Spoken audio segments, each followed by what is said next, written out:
वृंदावन में एक महात्मा घूमते थे जिन्हें देखकर लोग कहते थे कि जज साहब आ रहे हैं, जज साहब आ रहे हैं। एक संत से किसी ने पूछा, इन्हें जज साहब क्यों कहते हैं?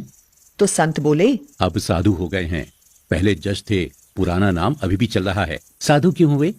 दक्षिण भारत में एक छोटी सी जगह थी, लोक अदालत की तरह वहां ये जज थे। वहां एक गांव में एक बड़ा सीधा सरल आदमी रहता था। नाम था भोला। भोला नाम तो लोगों ने रख दिया था क्योंकि वो था भी बिल्कुल भोला। वो राम जी के अलावा किसी को जानता ही नहीं था। भोला केवट जाति का था। गांव का कोई भी व्यक्ति उससे पूछता तो भोला बोलता था कि रघुनाथ जी जाने, मैं तो कुछ नहीं जानता। भोला के 2 बेटे और एक बेटी थी। बेटी विवाह के योग्य हो गई। बेटे ने कहा, पिताजी, आप धनी सेठ के यहाँ जाकर उनसे कुछ रुपए उधार ले लीजिए। बहन के विवाह के बाद हम लोग कमाकर रुपया चुका देंगे। केवट गया। सेठ जी ने ब्याज की सामान्य दर तय की, लिखा पढ़ी हुई और केवट 200 रुपए ले आया। बेटी का विवाह हुआ। बेटी विदा हुई ससुराल को। केवट ने घर छोड़ दिया और गांव में ही रघुनाथ के मंदिर में रहने लगा। केवट के बेटों ने काम करना शुरू किया। पिताजी, ये लीजिए रुपए, जाकर सेठ जी को वापस कर दीजिए। केवट ने जाकर सेठ को ब्याज सहित रुपए वापस लौटा दिए। सेठ ने रसीद बना दी कि सारा रुपया वापस मिल गया। केवट को रसीद दी और कहा, केवट पढ़ो क्या लिखा है? सेठ जी, रघुनाथ जी जाने, मैं तो कुछ नहीं जानता, क्या लिखा है? इस पर सेठ जी के मन में पाप आ गया कि इससे दोबारा पैसा लिया जा सकता है। ये कागज हमें दे दो और तुम जाकर पानी ले आओ। केवट पानी लेने गया तो सेठ जी ने वो रसीद अपने पास रख ली और एक कागज पर कुछ ऐसे ही लिखकर केवट को दे दिया। केवट कागज लेकर मंदिर आ गया। उसने रसीद रघुनाथ जी के चरणों में चढ़ाकर अपने कमरे में रख दी। इधर सेठ जी ने मुकदमा कर दिया कि भोला ने रुपया लिया, वापस नहीं दे रहा है। मांगने पर कहता है कि मैंने रुपया चुका दिया है। अदालत में केवट को जाना पड़ा। वही जज जो महात्मा हो गए थे, उन्होंने सुनवाई शुरू की। जज ने पूछा, तुमने सेठ से रुपया लिया था? तो केवट ने कहा, हाँ। चुका दिया? हाँ। इसका प्रमाण? केवट ने वही कागज जज साहब के आगे बढ़ा दिया जो सेठ जी ने उसे दिया था। जज बोले, ये कोई सबूत नहीं है, इसमें कुछ लिखा ही नहीं है। ये सुनकर केवट रोने लगा। दयालु हृदय जज साहब ने कहा, रो मत, तुमने जब सेठ जी को रुपया दिया था तो तुम्हारे और सेठ जी के बीच में कोई तीसरा था। केवट की जो आदत थी, स्वभाव था, उसी भाव से बोला, सत्य कहता हूँ जज साहब, मैंने जब सेठ जी को रुपया दिया था तो मेरे और सेठ के बीच में रघुनाथ जी के अलावा और कोई नहीं था। ठीक है, तुम जाओ, अगली तारीख पर आना। जज साहब ने सोचा कि रघुनाथ कोई केवट के गांव का रहने वाला आदमी होगा। उन्होंने अपने खर्चे से रघुनाथ के नाम पर सम्मन जारी कर दिया। चपरासी पूरे गांव में सम्मन लिए घूमा। उस गांव में रघुनाथ नाम का कोई आदमी ही नहीं था। चपरासी परेशान हो गया। इसी दौरान एक व्यक्ति ने कहा कि गांव में रघुनाथ नाम का कोई नहीं है, लेकिन रघुनाथ जी का एक मंदिर जरूर है। तो चपरासी बोला, वही बताओ। मंदिर पर चपरासी पहुंचा तो पुजारी जी बाहर बैठे थे। चपरासी ने उनसे पूछा, रघुनाथ जी का मंदिर यही है? तो पुजारी जी ने कहा, हाँ हाँ। चपरासी ने सम्मन आगे बढ़ा दिया।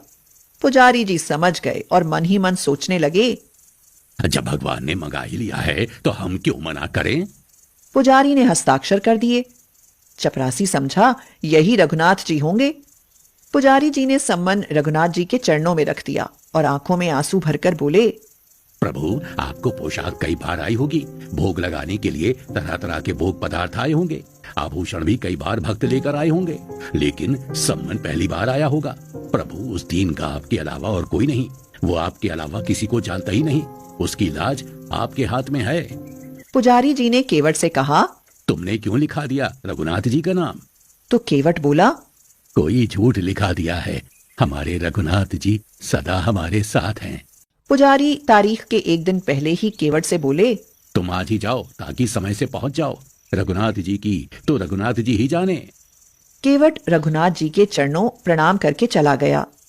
दूसरे दिन पुजारी जी सुबह जल्दी जगे, भगवान की आरती पूजा की, भोग लगाया। उनको लग रहा था कि आज भगवान पहली बार बाहर जा रहे हैं। कपड़े अच्छे पहनाए और रोने लगे। प्रभु, आपको जो पोशाक अच्छी लगे वही पहनकर जाना, लेकिन जाना जरूर, उसका कोई नहीं आपके अलावा। उधर केवट पहुंचा, सेठ जी भी पहुंच गए। जज साहब ने पूछा, केवट, तुम्हारे गवाह रघुनाथ जी कहाँ हैं? तो केवट ने कहा, साहब, यहीं कहीं होंगे, वो तो सब जगह रहते हैं। जज साहब फिर केवट की बात समझ नहीं पाए। चपरासी बोला, रघुनाथ हाजिर हो, रघुनाथ हाजिर हो, रघुनाथ हाजिर हो। 3 बार चपरासी ने ऐसे जो आवाज लगाई तो उसने देखा कि एक बूढ़ा आदमी हाथ में लकड़ी पकड़े, कमर झुकी हुई, हाथ से इशारा किया। साहब के सामने आज रघुनाथ जी गवाह बनाए थे। सेठ जी देखकर चौंक गए कि ये कौन आ गया। जज साहब ने पूछा, आप थे वहां? तो रघुनाथ जी ने कहा, हाँ, केवट ने रुपया दिया है। इसका प्रमाण? हाँ, इन्होंने रसीद भी लिख ली थी। सेठ जी को यहीं रखा जाए। इनके मकान की सामने वाली बैठक के सामने वाली दीवार पर 3 अलमारियां हैं। उसकी बीच वाली अलमारी में बही रखी है। 32 नंबर की उसी में रसीद अभी तक सुरक्षित रखी है। भगवान से क्या छुप सकता है। सिपाही भेजे गए, बही और रसीद मिल गई। सेठ जी को दंडित होना पड़ा। केवट बाइज्जत बरी हुआ। रघुनाथ जी चले गए।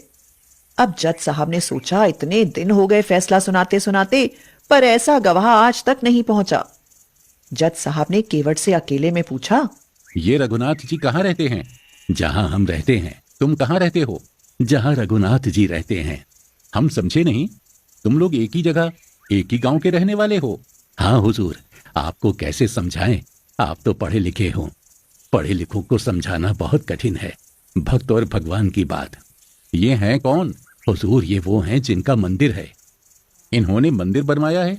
देखने से तो नहीं लग रहे थे कि कोई इतने बड़े संपन्न आदमी होंगे जिन्होंने मंदिर बनवाया होगा। पुजारी भी नहीं लग रहे थे। हुजूर, ये वही हैं जो मंदिर में बैठे हुए हैं। अब तो जज साहब ने चपरासी को बुलाया। चपरासी कांपने लगा, कहने लगा, हुजूर, ये वो आदमी नहीं था जिसने हस्ताक्षर किए थे। इसके बाद जज साहब ने गांव में पता लगाया तो भाव विह्वल हो गए। अपने बंगले पर आए और रोने लगे। लोग बोले, अरे तो इसमें रोने की क्या बात है, खुश होना चाहिए कि दर्शन हो गए। तो जज साहब ने बड़ी भाव भरी बात कही, आज बड़ी गलती हो गई। जिसकी अदालत में एक दिन सबको जाना है, वो पालनहार आज मेरी अदालत में आए थे और मैं बैठा रहा और वो खड़े थे। मैंने बहुत बड़ी भूल कर दी। उनको पहचाना तक नहीं। लोगों के जीवन का फैसला करने वाले को ही मैं फैसला सुना रहा था। दूसरे दिन जज साहब ने अपना इस्तीफा दे दिया। वृंदावन आ गए, साधु जीवन बिताया। मंदिर में जाते तो अंदर नहीं, बाहर से ही दरवाजे की धूल सिर पर चढ़ा लेते। मुझसे अपराध हुआ है। भगवान मेरे सामने खड़े रहे और मैं बैठा रहा। अब कैसे उन्हें अपना मुंह दिखाऊं? तभी से जज साहब रोज मंदिर के बाहर से ही कुछ देर खड़े रहकर लौट जाते हैं।